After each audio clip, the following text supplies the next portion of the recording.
Hi, I'm Caroline Ellis and I'm the Commercial Director here at Advanced Supply Chain Group. And I'm Stuart Greenfield, I'm the Sales Director at Advanced Supply Chain Group. Hello and welcome to Advanced Supply Chain Group's review of how the cost of living crisis is impacting retail sales and what options the retailers have in making those all-important supply chain savings in 2023.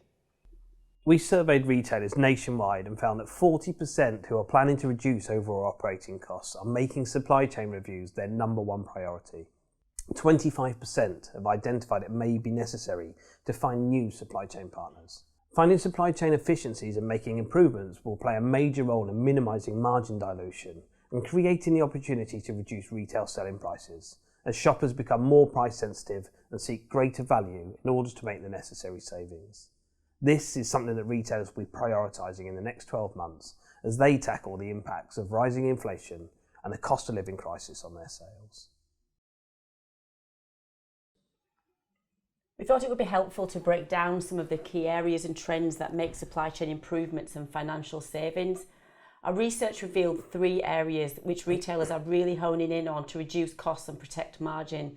And those 3 areas are warehousing, fulfilment and in-country freight.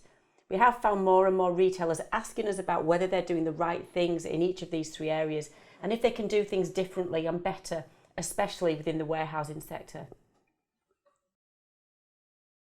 Warehousing has been a topic of conversation in recent years. Global disruption affecting stock inventories has encouraged retailers to consider the value of what they are spending on big sheds, whether they are owned or rented warehouses. Warehousing is a massive overhead. It's often one of the biggest supply chain costs that sits heavily on a balance sheet. This is why we have seen a growing trend of retailers, brands and manufacturers giving up their warehousing in favour of outsourcing. And personally, I think we'll see more of this in 2023. Outsourcing and utilising shared warehouse space can deliver a wealth of efficiencies without having any negative impact on a retailer's control of the movement and storage of stock. It can deliver significant and almost immediate payoff for cash flow and overheads. How retailers approach fulfilment is following a similar route. Previously, retailers have kept fulfilment in-house as they police their brands and keep a close eye on quality control and management of stock. This has proved expensive because it requires huge spend on fixed assets such as buildings and equipment, as well as staffing. There's a growing realisation now that this spend can be optimised by outsourcing to partners offering specialised fulfilment services.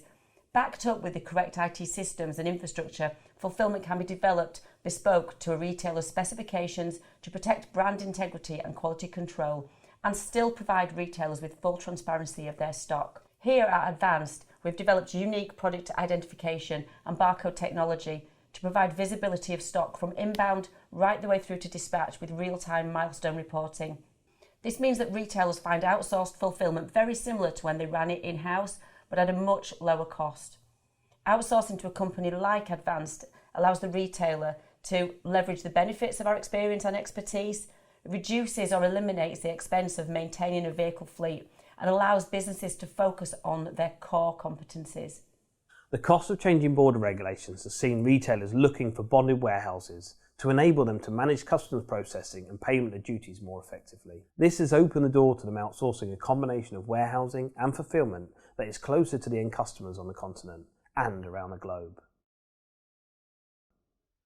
In addition to warehousing and fulfilment, retailers are striving to improve in-country freight to make supply chain savings. I suspect we'll see this trend accelerate in 2023 because global shipping prices are starting to return to pre-pandemic levels.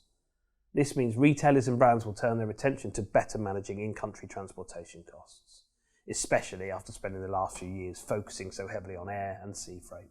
An important point is that retailers want to make saving on moving goods around in-country. They don't simply focus just on the mileage.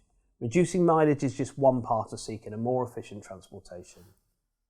Retailers should also be challenging their supply chain partners to create solutions to optimise the transportation space they use. Technology and data are crucial for achieving this. Sophisticated IT solutions such as Advanced Vector System provides a complete control tower view of the goods throughout the distribution cycle. Another area that retailers should be focusing on to make savings is customer returns. More retailers will be put under the spotlight in 2023 as consumer spend is squeezed by the rising energy prices and inflation. We surveyed 1,000 consumers and found that 29% plan to trade down to save money when buying non-food shopping. This means that people will be buying different goods, which they're not necessarily used to. These items might not be quite what they're expecting, and they might also order more product alternatives because they're less confident when filling their online baskets and checking out. Both these factors increase the potential volume of returns to retailers. Retailers should prioritise salvaging and speed when it comes to returns. In terms of salvaging, they'll be keen to save as much prime stock as they possibly can and get this back on sale quickly to maximise those selling opportunities. This means that they need to have accessible and accurate data about the condition of the returned items so they can quickly determine the suitability for resale or whether to extract some value through selling it via a secondary channel such as an outlet. Returns need to be faster and slicker to ensure refunds to customers are timely. Shoppers will be even keener to get their money back and retailers will be keen to avoid any dissatisfaction. Speedy returns means speedy refunds and a higher chance of a shopper respending after sending a product back. We've covered quite a lot in a short amount of time, which I hope you found useful. As mentioned, we have surveyed hundreds of retailers and thousands of consumers in recent months to continually understand how the changing economic climate is impacting non-food shopping and retailers. If you're interested in finding out more about this data or the steps your retail operation can take to make supply chain savings, then please do get in touch with either Stuart or myself. Thank you for watching. Thank you.